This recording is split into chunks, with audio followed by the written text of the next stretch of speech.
Buying an industrial fishing vessel can cost 1 to 2 million. But here is the unbelievable part: you can send this ship out to sea, operate it for weeks, and end up coming back empty-handed, leaving you with nothing but tens of thousands of dollars in fuel receipts. Fishing is a game of probability, but the expenses continue 100% guaranteed. Today, let's explore how a commercial fishing fleet actually operates, and why success in this industry is often decided not on the open sea, but in sales contracts. Industrial fishing vessels are sold across a wide price range, depending on their size and equipment. You can buy a small boat used for coastal fishing for $200K, $500K. However, large trawlers designed for deep sea, long-term voyages range between $205 million, including refrigeration storage systems, radar, and sonar equipment. Buying an older ship seems cheaper, but there's a trap: older vessels burn more fuel, and their repair history is often uncertain. An unexpected engine failure at sea can ruin an entire trip. Few people know that buying a ship does not mean having the right to fish. In most countries, commercial fishing is regulated by a quota system. The government determines the total catchable amount for each fish species every year, and this quota is divided among vessels or sold at auction. For popular, valuable species, like tuna, the quota rights alone can be sold for millions of dollars, separate from the price of the vessel. This means owning a ship isn't enough. You also have to buy an expensive catch permit, or your ship will just sit in the harbor. Fuel: a large trawler can burn 20-40 in fuel during a single trip, depending on its duration. Crew pay: a crew of 6-10 people is usually paid a percentage of the catch rather than a fixed salary, which means an average monthly crew expense of 5K to 15K. Ice and cooling: the onboard cooling system must run continuously to keep the fish fresh, placing an extra burden on fuel costs. Insurance: vessel and crew insurance range between 30K to 80K per year because maritime fishing is one of the riskiest industries. Total: an average trip, 10 to 14 days, requires 40K 70K in operational costs, an amount that must be paid whether fish are caught or not. Now, let's move to the real gambling aspect of the industry. How much fish a ship will catch on a trip isn't known in advance. Ocean temperatures, currents, and even moon phases affect the movement of fish schools. Experienced captains rely on knowledge built over years, but even so, 20% of all voyages end up as empty trips, returning with minimal or zero catch. One successful trip can bring back 100-300K worth of fish, but that depends entirely on current market prices, which can fluctuate daily, even while a trip is still underway. The work doesn't end once the fish is caught. You have to sell the fish quickly, because freshness is measured in hours. Most ship owners sign advance contracts with restaurant chains or processing plants to secure fixed-price sales. However, these contracts are often signed on terms favorable to the buyer rather than the ship owner, because competition in the buyer's market is low. A few large processing plants control most of the region's fish sales. Now let's reveal the industry's biggest secret. Selling raw fish is the lowest margin activity. The real profit comes from creating added value by processing the fish, turning it into fillets, freezing it, canning it, or even making ready-to-eat meals. While raw tuna sells at a certain market price per kilogram, that same fish can increase in value 3 to 5 times when canned, branded, and sold in a supermarket.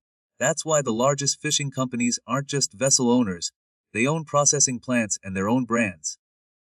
A single vessel owner remains at the weakest, lowest margin link of this chain.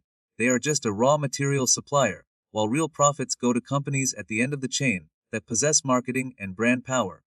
In the fishing industry, marketing plays a minor role in the traditional sense, because raw material sales are mainly based on price and delivery speed, but market prices are extremely volatile. Seasons, supply and demand balances, and even international trade policies can change prices by 30-40% in a single week. This makes it extremely difficult for vessel owners to forecast revenue. The same quantity of fish could be sold at a higher price one month, and a much lower price the next. The fishing industry is highly seasonal. Fishing for certain species is allowed only during specific months of the year, known as the open season, implemented to protect fish populations. When the season is closed, the vessel stays docked in the harbor. Crew pay and vessel maintenance continue, but revenue is zero.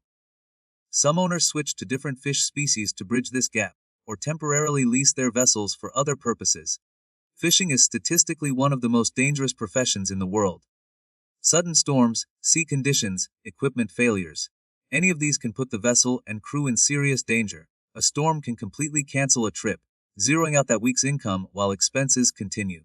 In some cases, the ship itself suffers severe damage, with repair costs running into hundreds of thousands of dollars. The second risk is increasingly strict environmental regulations. Concerns over depleting fish stocks force governments to reduce quotas year after year. In some regions, specific fishing methods, like bought and banned entirely, requiring vessels to re-equip with expensive new gear. For small owners who cannot adapt, this can mean the end of their business. The third risk is buyer dependence. Most small vessel owners work with a few large processing plants, because alternative sales channels are limited. This gives the buyer superior bargaining power.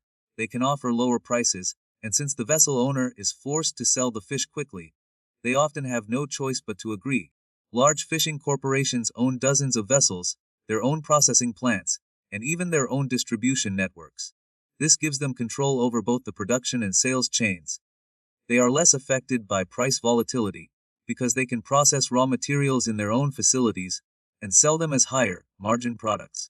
Single vessel owners lack these advantages and remain trapped in the market's most unstable segment. Aside from the ship and the quota, the third major hidden cost is technological equipment. A modern trawler vessel requires sonar and hydroacoustic systems to locate schools of fish. These systems alone range from 100K to 300K GPS tracking, weather forecasting systems, automatic net control mechanisms. These are all additional investments, but modern fishing is practically impossible without them, because competing vessels already possess this technology. The nets themselves shouldn't be forgotten either. A large trawl net can cost 50K to 150K, and a single snag or entanglement on an underwater rock can destroy it in an instant. The fishing industry has a unique compensation system, the share of the catch model. Instead of a fixed salary, crew members receive a percentage of the trip's gross revenue. The captain usually receives 10-15%, while experienced sailors get between 5-8%. At first glance, this system seems advantageous for the owner, because little money is paid to the crew on an empty trip.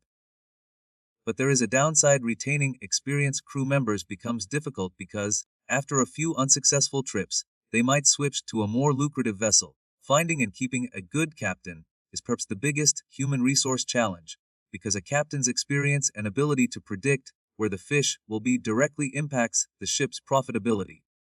Since fuel costs account for 30-40% of total operational expenses, fluctuations in oil prices hit this industry directly. Some large fleet owners use financial contracts to lock in future fuel prices, but this tool remains out of reach for small, single vessel owners. They are forced to accept the market price as it is before every trip. This is one of the weakest points for small owners when competing with large corporations. Not every fish species caught is marketable. Bycatch, the accidental netting of unwanted, non-target species, is one of the industry's hidden sources of loss. According to some estimates, 10-40% of the total fish caught on a trawling trip can be bycatch. These fish are either worthless or must be thrown back into the sea due to legal regulations. This is not just lost potential revenue. It also means wasting resources like net space, ice, and processing time. Some modern vessels try to reduce this loss by investing in selective netting technology, but that technology itself is an additional expense. Vessel owners face another strategic decision: whether to sell the fish in the domestic market or export to foreign markets. Exporting usually offers higher prices. Japanese and European markets, in particular, pay top dollar for premium species. But exporting comes with its own costly customs procedures, cold chain logistics, international quality certificates. All of these require extra time and money, sometimes eroding part of the profit. For small owners, this bureaucracy is often out of reach, so they prefer simpler, albeit lower, paying, domestic market sales. A third, rarely discussed risk is illegal reported and unregulated fishing, known in the industry as IU fishing.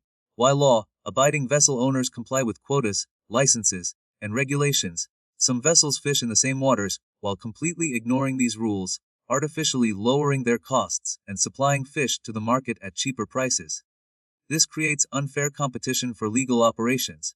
While you follow every rule, your competitor's failure to follow any further squeezes your profit margins.